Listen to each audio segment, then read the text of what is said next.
But first, today saw another escalation in President Trump's trade war with China, with the United States imposing 25% tariffs on nearly 300 more Chinese goods.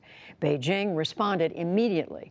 Many of the U.S. tariffs target China's high-tech industries, part of their government's Made in China 2025 initiative, which they say is aimed at transforming the country from the world's factory into a global innovation leader. As special correspondent Katrina Yu reports, the plan's critics say that it will harm American companies and the international market. An army of robots dancing to coded choreography. These automated entertainers are on display in Beijing at an expo showcasing the latest in Chinese consumer technology. AI, artificial intelligence, medical devices, transport.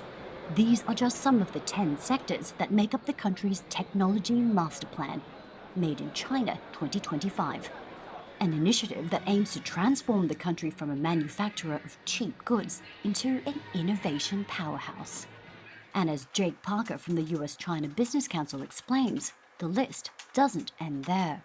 That's primarily focused on raising their capabilities in advanced IT and tech-focused industries that are important strategic industries for the future. Areas like airplane manufacturing, IT, automotive, new energy vehicles.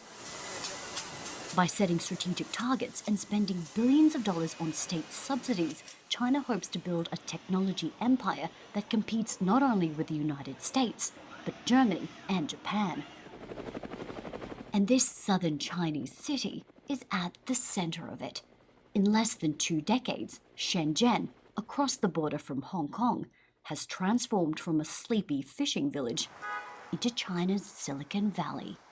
It's the home of Chinese tech giants such as mobile phone manufacturer Huawei, a company whose products are deemed a cybersecurity threat by the US Congress and banned for government use, and drone company DJI.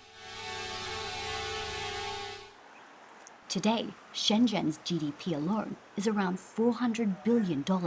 That's more than Hong Kong and Singapore. Shenzhen's development is thanks in large part to this man, Deng Xiaoping. He's considered the father of modern China and the chief architect of the economic reforms which began opening up the country 40 years ago. China's leader from 1978 to 1989, Deng Xiaoping dismantled the disastrous economic policies of Maoist China.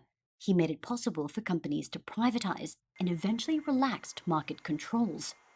Thanks to these reforms, China is now one of the leading global hubs for artificial intelligence. So this is our smart vending machine solution. Companies like Marlong are leading the charge in developing technologies aiming to disrupt the way we work and shop. This artificially intelligent cabinet is programmed to monitor stock and process payments. Success. And then here, facial recognition technology is being applied to fashion, making trend spotting effortless. The company is expanding internationally and opened its first US office this month. Marlong Business Development Vice President Xia Bing says China is closing the technology gap with the United States. the development in the last 40 years has been incredible, and we're happy to see that some of the Chinese companies today are capable now of leading some of the most cutting-edge technologies, not just in China, but also in the world. Amid the Made in China push, money is pouring into sectors like AI. Last year, China's AI market was worth $3.5 billion, a figure expected to double this year. But investment is just the beginning. Beijing ultimately wants to become less reliant on foreign suppliers, a mission stressed by Chinese President Xi Jinping earlier this year. I hope to see continuous healthy development of the enterprises of our nation and country. We must depend on ourselves in developing core, key technologies, the vital treasures of our country. China has set targets for 70% of basic core components and materials and 40% of smartphone chips to be produced domestically by 2025. Today, it buys most of these from the US. The squeezing out of foreign suppliers has raised red flags for those trading with China. For the overall industry within the China market, there's an expectation that Chinese domestic brands, not foreign brands, will make up a certain percentage of all of that market in the China market. There's also targets internationally as well. These countries have been ripping us off for decades. The Trump administration says the policy is protectionist and potentially damaging to the US and international economy. It's been branded such a threat that Washington's first salvo of trade war tariffs was aimed squarely at China's high-tech sector. A misfire, according to some Chinese analysts, including Zhong Wei, who believes Made in China 2025 has been blown out of proportion. 表明了中国制造2025本身的内容是有问题的。 The Made in China 2025 plan has many problems. It's too vague, too comprehensive, and too urgent. So it isn't a national strategy, it's merely an agency 中国 document. 制造2025。 He says targets are aspirational rather than enforceable and pose little threat to the US.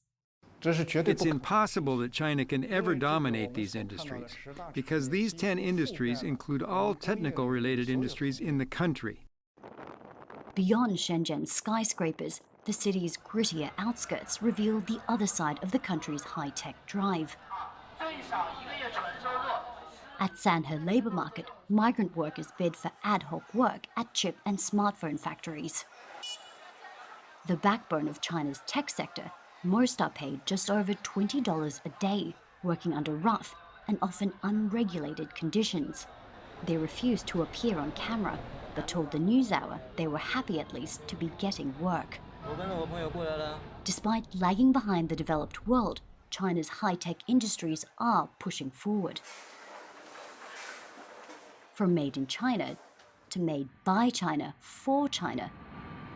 Trade war or not, 2025 will be here before we know it. For the PBS NewsHour, I'm Katrina Yu in Shenzhen, China.